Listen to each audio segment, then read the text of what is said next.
Assalamualaikum warahmatullahi wabarakatuh. Bagaimana kabar kalian semuanya? Semoga baik-baik saja ya. Amin. Alhamdulillahirrabbilalamin. Di sini kita masih diberi kesempatan untuk belajar bersama lagi dalam keadaan sehat walafiat. Amin amin ya rabbal alamin. Oke, langsung saja kita akan belajar bersama tentang model dan strategi pembelajaran PAI PAIKEM. Apa itu PAIKEM? PAIKEM merupakan singkatan dari pembelajaran aktif, inovatif, kreatif, efektif, dan menyenangkan. Yang pertama yaitu aktif. Maksudnya yaitu pembelajaran yang mengajak peserta didik untuk belajar secara aktif, untuk membangun makna atau pemahaman informasi maupun pengalaman. Dalam proses belajar, siswa bukanlah seperti gelas kosong yang pasif yang hanya menerima metode ceramah dari guru dalam menyampaikan pengetahuan atau informasi. Untuk itu, dalam proses pembelajaran, guru harus menciptakan belajar siswa secara aktif, menemukan, memproses, dan mengonstruksi pengetahuan dan keterampilan-keterampilan baru. Yang kedua yaitu inovatif. Dalam proses pembelajaran, diharapkan muncul ide-ide atau inovasi-inovasi positif yang lebih baik.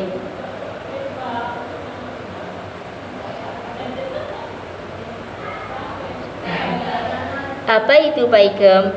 PAIKEM merupakan singkatan dari pembelajaran aktif, inovatif, kreatif, efektif, dan menyenangkan.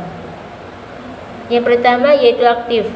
Maksudnya, pembelajaran yang mengajak peserta didik untuk belajar secara aktif untuk membangun makna atau pemahaman informasi maupun pengalaman. Dalam proses belajar, siswa bukanlah seperti gelas kosong yang pasif yang hanya menerima metode ceramah dari guru dalam menyampaikan pengetahuan atau informasi. Untuk itu, dalam proses pembelajaran, guru harus mampu menciptakan belajar siswa secara aktif, menemukan, memproses, dan mengkonstruksi pengetahuan dan keterampilan-keterampilan baru. Yang kedua yaitu inovatif. Maksudnya yaitu dalam proses pembelajaran, diharapkan muncul ide-ide baru atau inovasi-inovasi positif yang lebih baik. Yang ketiga yaitu kreatif. Maksudnya, pembelajaran itu sebuah proses mengembangkan kreativitas anak. Karena pada dasarnya, setiap anak memiliki rasa ingin tahu dan penuh dengan imajinasi. Untuk itu, guru harus mampu menciptakan kegiatan pembelajaran yang beragam sehingga seluruh potensi dan daya imajinasi anak dapat berkembang. Yang keempat yaitu efektif. Maksudnya yaitu model pembelajaran apapun yang dipilih harus menjamin bahwa tujuan pembelajaran akan tercapai secara maksimal. Ini dapat dibuktikan dengan adanya pencapaian kompetensi baru oleh siswa setelah proses belajar berlangsung. Di akhir proses pembelajaran harus ada perubahan pengetahuan, sikap, dan keterampilan pada diri siswa. Yang kelima yaitu menyenangkan. Maksudnya, proses pembelajaran harus berlangsung dalam suasana yang menyenangkan. Suasana pembelajaran yang menyenangkan akan menarik minat siswa untuk terlibat secara aktif, sehingga tujuan pembelajaran dapat tercapai secara maksimal.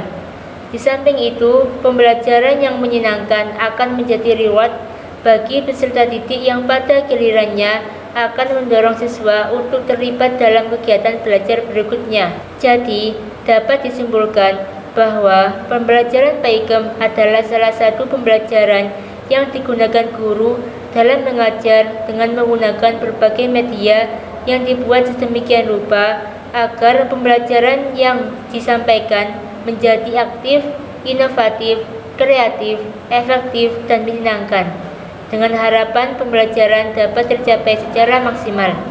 Sehingga dalam mata pembelajaran PAI perlu menggunakan model dan strategi PAIKEM agar peserta didik tidak pasif dalam mengikuti proses pembelajaran. Arti penting PAIKEM. Ada dua alasan perlunya pendekatan PAIKEM diterapkan di sekolah. yakni yang pertama, PAIKEM lebih memungkinkan siswa dan guru sama-sama aktif terlibat dalam pembelajaran. Selama ini, hanya guru yang aktif sementara para siswanya pasif, sehingga pembelajaran menjemukan, tidak menarik, tidak menyenangkan, bahkan kadang menakutkan bagi siswa. Yang kedua, PAIKEM lebih memungkinkan guru dan siswa berbuat kreatif bersama. Guru berupaya segala cara untuk melibatkan siswa secara kreatif dalam pembelajaran. Sementara itu, siswa juga didorong agar kreatif dalam berinteraksi dengan sesama teman, guru, materi pelajaran, dan segala alat bantu belajar sehingga hasil pembelajaran meningkat. Yang selanjutnya yaitu ciri-ciri PAIKEM. Secara teori, ada beberapa ciri menonjol yang tampak secara kasat mata tentang strategi PAIKEM dalam proses pembelajaran, yaitu yang pertama, adanya sumber yang beraneka ragam dan tidak lagi hanya mengandalkan buku sebagai salah satunya sumber belajar. Yang kedua yaitu sumber yang beraneka belajar tersebut kemudian didesain dengan berbagai kegiatan. Yang ketiga, hasil kegiatan belajar mengajar dipajang di dinding kelas. Yang keempat, kegiatan belajar mengajar bervariasi secara aktif. Yang kelima, dalam mengerjakan berbagai tugas, siswa baik secara individu maupun secara kelompok mencoba mengembangkan kreativitasnya semaksimal mungkin. Dan yang keenam, dalam melaksanakan kegiatan yang beraneka ragam tersebut, nampak kesenangan atau antusias siswa. Yang selanjutnya yaitu kriteria PAIKEM. Yang pertama yaitu kriteria aktif. Siswa melakukan sesuatu dan memikirkan apa yang melakukan seperti menulis, berdiskusi, berdebat, dan memecahkan masalah. Yang kedua yaitu kriteria inovatif, yang meliputi yang pertama yaitu adanya kegiatan-kegiatan baru, yang kedua adanya ide-ide baru, yang ketiga menggunakan pendekatan, metode, dan media yang baru, yang keempat adanya modifikasi dalam proses pembelajaran, yang kelima mengajukan pertanyaan, yang keenam menjawab pertanyaan, yang ketujuh menjelaskan, yang kedelapan menganalisa, yang kesembilan mensintesa, dan yang kesepuluh mengevaluasi. Dan yang selanjutnya yaitu kriteria kreatif, yang meliputi yang pertama yaitu berpikir krisis, yang kedua memecahkan masalah secara konstruktif, yang ketiga ide atau gagasan yang berbeda, yang keempat berpikir konvergen atau pemecah masalah yang benar atau terbaik, yang kelima berpikir divergen atau berbagai alternatif pemecah masalah. Yang selanjutnya yaitu kriteria kreatif, yang meliputi yang pertama yaitu berpikir krisis, kedua memecahkan masalah secara konstruktif, yang ketiga ide atau gagasan yang berbeda, yang keempat berpikir konvergen atau pemecah masalah yang benar atau terbaik, yang kelima berpikir divergen atau beragam alternatif pemecahan masalah, yang keenam fleksibilitas dalam berpikir atau melihat dari berbagai sudut pandang, yang ketujuh berpikir terbuka. Yang selanjutnya yaitu kriteria efektif. Ketercapaian target hasil belajar dapat berupa yang pertama, siswa menguasai konsep, yang kedua, siswa mampu mengaplikasikan konsep pada masalah sederhana. Yang selanjutnya yaitu kriteria efektif. Ketercapaian target hasil belajar dapat berupa pertama, siswa menguasai konsep. Yang kedua, siswa mampu mengaplikasikan konsep pada masalah sederhana. Ketiga, siswa menghasilkan produk tertentu. Keempat, siswa termotivasi untuk giat belajar. Yang selanjutnya yaitu kriteria menyenangkan. Pembelajaran berlangsung secara pertama interaktif, kedua dinamik, ketiga menarik, keempat menggembirakan, yang kelima atraktif, dan yang keenam menimbulkan. Kelebihan dan kelemahan PAIKEM. Yang pertama yaitu kelebihan PAIKEM, yang meliputi yang ke-1 yaitu mengalami di mana peserta didik terlibat secara aktif baik fisik, mental maupun emosional. Yang kedua, komunikasi, di mana kegiatan pembelajaran memungkinkan terjadinya komunikasi antara guru dan peserta didik. Yang ketiga, interaksi, di mana kegiatan pembelajarannya memungkinkan terjadinya kelebihan dan kelemahan PAIKEM. Yang pertama yaitu kelebihan PAIKEM, yang meliputi ke-1, mengalami, di mana peserta didik terlibat secara aktif baik fisik, mental maupun emosional. Kedua, komunikasi, di mana kegiatan pembelajaran memungkinkan terjadinya komunikasi antara guru dan peserta didik. Ketiga, interaksi, di mana kegiatan pembelajarannya memungkinkan terjadinya interaksi multi arah. Dan keempat, refleksi, di mana kegiatan pembelajaran yang memungkinkan peserta didik memikirkan kembali apa yang telah dilakukan. Yang kedua yaitu kelemahan PAIKEM, yang meliputi pertama, manajemen kelas dalam pembelajaran. Hal ini guru harus selalu dapat menciptakan suasana kelas yang kondusif dan menyenangkan.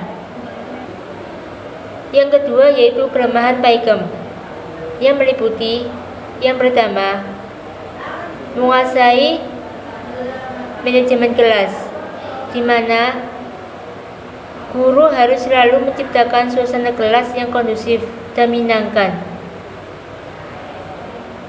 Yang kedua, kurangnya kreativitas guru dalam pembelajaran PAIKEM. Guru cenderung malas untuk melakukan pembelajaran yang inovatif. Yang ketiga, memerlukan dana yang cukup besar untuk pembuatan media pembelajaran. Yang keempat, dibutuhkan ketelitian dalam pengembangan RPP-nya. Dan yang kelima, dibutuhkan kemampuan dalam mengkondisikan suasana kelas agar lebih menyenangkan. Penerapan model dan strategi pembelajaran PAI PAIKEM. Yang selanjutnya, penerapan model dan strategi pembelajaran PAI PAIKEM. Dalam penerapannya, dalam pendidikan agama Islam, guru bisa menggunakan berbagai macam strategi yang ada di dalam PAIKEM agar menjadikan proses pembelajaran semenarik mungkin. Tidak hanya menonton ceramah, ada banyak strategi alternatif yang bisa digunakan. Berikut ini merupakan model dan strategi pembelajaran PAIKEM yang dapat digunakan oleh guru untuk diterapkan ke peserta didik baik secara individu maupun kelompok. Di antaranya, yang pertama yaitu everyone is a teacher here, yang artinya setiap orang adalah guru. Strategi ini sangat tepat untuk mendapatkan partisipasi kelas secara keseluruhan dan secara individual. Strategi ini memberi kesempatan kepada setiap siswa untuk berperan sebagai guru bagi kawan-kawannya. Dengan strategi ini, siswa yang selama ini tidak mau terlibat akan ikut serta dalam pembelajaran aktif. Yang kedua yaitu reading aloud, yang artinya membaca keras. Strategi ini dapat membantu siswa dalam berkonsentrasi, mengajukan pertanyaan, dan menggugah diskusi. Dan yang ketiga, the power of two, yang artinya menggabungkan dua kekuatan. Aktivitas pembelajaran ini digunakan untuk mendorong pembelajaran kooperatif dan memperkuat arti penting serta manfaat sinergi dua orang. Strategi ini mempunyai prinsip bahwa berpikir berdua jauh lebih baik daripada sendiri. Dan yang keempat, information search, yang artinya mencari informasi, yaitu metode ini sama dengan ujian open book. Secara berkelompok, siswa mencari informasi yang menjawab pertanyaan-pertanyaan yang diberikan kepada mereka. Metode ini sangat membantu siswa untuk lebih menghidupkan materi yang dianggap kurang menarik. Dan yang kelima yaitu point counterpoint. Strategi ini sangat baik dipakai untuk melibatkan siswa dalam mendiskusikan isu-isu kompleks secara mendalam. Strategi ini mirip dengan debat, hanya saja dikemas dalam suasana yang tidak terlalu formal. Yang keenam, reading guide, yang artinya panduan membaca, yaitu dalam beberapa kesempatan sering terdapat kejadian bahwa materi tidak dapat diselesaikan di dalam kelas dan harus diselesaikan di luar kelas karena banyaknya materi yang harus diselesaikan. Dalam keadaan seperti ini, strategi ini dapat digunakan secara optimal. Yang selanjutnya yaitu reading guide, yang artinya panduan membaca. Dalam beberapa kesempatan, sering terdapat kejadian bahwa materi tidak dapat diselesaikan di dalam kelas dan harus diselesaikan di luar kelas karena banyaknya materi yang harus diselesaikan. Dalam keadaan seperti ini, strategi ini dapat digunakan secara optimal. Yang ketujuh yaitu active debate, yang artinya debat aktif, di mana debat bisa menjadi satu metode berharga yang dapat mendorong pemikiran dan perenungan, terutama kalau siswa diharapkan dapat mempertahankan pendapat yang bertentangan dengan keyakinan mereka sendiri. Ini merupakan strategi yang secara aktif melibatkan semua siswa di dalam kelas, bukan hanya para pelaku debatnya saja. Yang kedelapan yaitu index card march, yang artinya mencari jodoh kartu tanya jawab atau isu sejenisnya, di mana strategi yang cukup menyenangkan yang digunakan untuk mengulang materi yang telah diberikan sebelumnya. Namun demikian, materi baru pun tetap bisa diajarkan dengan strategi ini, dengan catatan siswa diberi tugas mempelajari topik yang akan diajarkan terlebih dahulu, sehingga ketika masuk kelas mereka sudah memiliki bekal pengetahuan. Yang kesembilan yaitu jigsaw learning, yang artinya belajar melalui tukar delegasi antar kelompok, di mana strategi ini merupakan strategi yang menarik untuk digunakan jika materi yang dipelajari tidak mengharuskan urutan penyampaian. Kelebihan strategi ini adalah dapat melibatkan seluruh siswa dalam belajar dan sekaligus mengajarkan kepada orang lain. Yang ke-10, listening team, yang artinya tim pendengar, di mana strategi ini membantu siswa untuk tetap konsentrasi dan terfokus dalam pembelajaran yang menggunakan metode ceramah. Strategi ini bertujuan membentuk kelompok-kelompok yang mempunyai tugas atau tanggung jawab tertentu berkaitan dengan materi pelajaran. Yang ke-11 yaitu tim quiz, yang artinya pertanyaan kelompok, di mana strategi ini dapat meningkatkan tanggung jawab belajar siswa dalam suasana yang menyenangkan. Yang ke-12 yaitu small group discussion, yang artinya diskusi kelompok kecil, di mana tujuan penggunaan strategi ini adalah agar peserta didik memiliki keterampilan memecahkan masalah terkait dengan materi pokok dan persoalan yang dihadapi dalam kehidupan sehari-hari.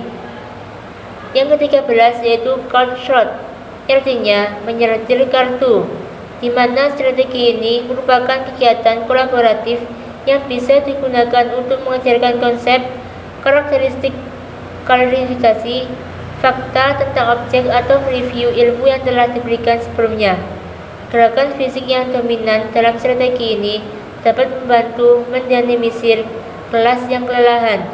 Yang ke-14 yaitu peer listen, yang artinya belajar dari teman, di mana strategi ini baik digunakan untuk menggerakkan kemauan siswa untuk mengajarkan materi kepada temannya. Jika selama ini ada pendapat yang mengatakan bahwa metode belajar yang paling baik adalah dengan mengajarkan kepada orang lain, maka strategi ini akan sangat membantu siswa dalam mengajarkan materi kepada teman-teman sekelas. Yang ke-15 yaitu learning starts with a question, yang artinya pelajaran dimulai dengan pertanyaan, di mana belajar sesuatu yang baru akan lebih efektif jika siswa itu aktif dan terus bertanya. ketimbang hanya menerima apa yang disampaikan oleh guru. Salah satu cara untuk membuat siswa belajar secara aktif adalah dengan membuat mereka bertanya tentang materi pelajaran sebelum ada penjelasan dari guru. Strategi ini dapat menggugah siswa untuk menggapai kunci belajar. Oke anak-anak, demikian materi yang Ibu Guru sampaikan tentang model dan strategi pembelajaran PAI PAIGEM. Ada pertanyaan anak-anak? Langsung tutup saja. Semoga pembelajaran kita dari awal sampai akhir ini menjadi ilmu yang berkah, manfaat fid dunya wa akhirah. Amin amin ya rabbal alamin. Assalamualaikum warahmatullahi wabarakatuh. Akhirul kalam. Wassalamualaikum warahmatullahi wabarakatuh.